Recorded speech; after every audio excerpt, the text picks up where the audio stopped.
Aim right, achieve big at KR Mangalam University. अंबर जैदी,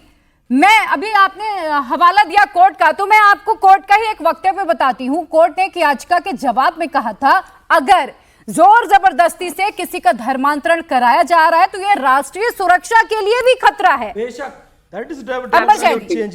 प्रिया, मैं इसी पहलू पे एक्चुअली बात करना चाहती थी, क्योंकि जिन लोगों को लगता है कि धर्मांतरण एक बहुत सिंपल धर्मांतरण का मुद्दा है या जबरन धर्मांतरण, जिस तरह से भी आप कह लीजिए, जैसे कि मुमताज साहब ने कहा कि ये धर्मांतरण आप गलत बोल रहे, धर्मांतरण तो कॉन्स्टिट्यूशन है। बिल्कुल आप सही कह रहे हैं, लेकिन धर्मांतरण तब तक अच्छा लगता है जब तक कोई इस्लामिक कन्वर्ट होता है, लेकिन जब कोई घर वापसी की बात करता है तो बहुत बड़ा इनको अपवाद लगता है। अब आते हैं जबरन धर्म परिवर्तन, जो यहाँ पर हम मुद्दा डिस्कस करें, जिसको लेकर कई सारे राज्यों में कानून भी बन चुके हैं।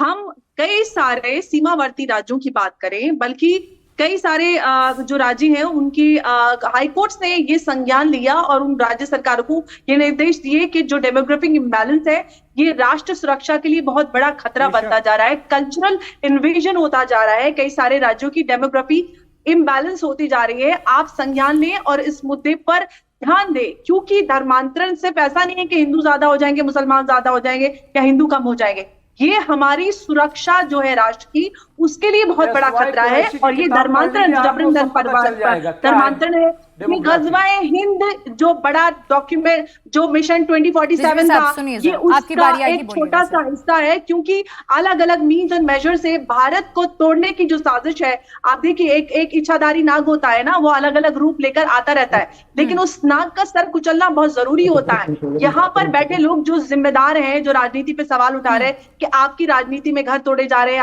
आपके सत्ता में घर तोड़े जा रहे हैं इनके उनके, लेकिन आपको राकेश जी ने बताया कि विकास दुबे का भी घर तोड़ा था, फिर उसके बाद आप कहीं और पहुंच जाएंगे, फिर आप बोलेंगे नहीं आप सबके घर तोड़ रहे हैं, आप सबके घर तोड़, आप अवैध घर बनाएंगे तो घर तोड़ देंगे। एक जांच कराइए, जब ये जांच करा के तोड़ दीजिए सबके घर, आप कब्जा करेंगे, फिर आपको जब आपका घर आपका कब्जा हटाया जाएगा तो आप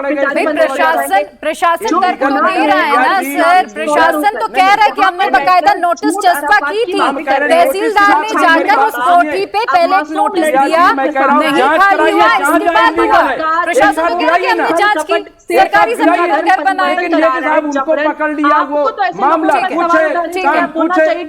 इस्लाम के ऊपर दबदबा है, सवाल उठाइए, कहिए कि ऐसे लोगों को कड़ी सजा मिलनी चाहिए। क्या आपको भी यही लग रहा है कि जानबूझकर सिर्फ एक समुदाय को उत्तर प्रदेश के भीतर हिंदू मुस्लिम करने के लिए टारगेट हो रहा है?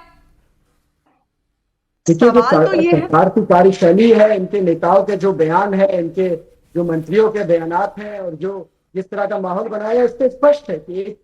धर्म के लोगों को ही टारगेट किया जा रहा है। अगर अभी हम धर्मांतरण के मुद्दे पे ही अगर बात करें तो देखिए, ये साफ तौर पर स्पष्ट है कि न देश का संविधान न कानून इस बात को इजाजत देता है कि फोर्स या जबरन धर्मांतरण कराया जाए, और न इस्लाम धर्म न शरीयत इस बात की इजाजत देती है कि जबरन धर्मांतरण करा जाए। पर वहीं पे अगर आप ये देखेंगे, अभी ये बात हो रही है धर्मांतरण, छांगुर बाबा, मैं इस बार बिल्कुल सख्त हूँ, कोई भी आदमी छांगुर हो, चाहे वो कोई हो, कोई अन्य हो, अगर जबरन धर्मांतरण कराता है उसके खिलाफ सख्त कार्रवाई होनी चाहिए। पर अगर मैं एक जिले का आपको एग्जाम्पल दूं, उत्तर प्रदेश के बरेली का, वहां पर एक पंडित है के शंखधार, उन्होंने खुलेआम ओपनली कहा, बयान दिया मीडिया में, खुलेआम कहते जा रहे हैं कि उन्होंने 2013 से 2022 के बीच में 9 साल में 66 मुस्लिम लड़कियों का धर्मांतरण कराया, उनका शुद्धिकरण करवाया, उनकी घर वापसी करवाई, उनकी हिंदू लड़कों से शादी करवाई वैदिक तौर तरीके से। तो ये खुलेआम एक शख्स कह रहा हूं, जब डीएम से इस बारे में बयान लिया गया, खबर है मीडिया की, मैं आपको दिखा सकता हूँ पूरी, तो डीएम साहब ने उससे साफ कहा कि हमारे पास सिर्फ एक लड़की के मामले में आया है इजाजत के लिए, बाकी नहीं। जबकि एक स्टैब्लिश प्रोसेस ऑफ लॉ है कि आप धर्मांतरण कैसे करेंगे, तो कार्रवाई वहां नहीं होगी। बुलडोजर छोड़िए, सिपाही उनके दरवाजे तक नहीं जा रहा है, नोटिस तक नहीं जा रही।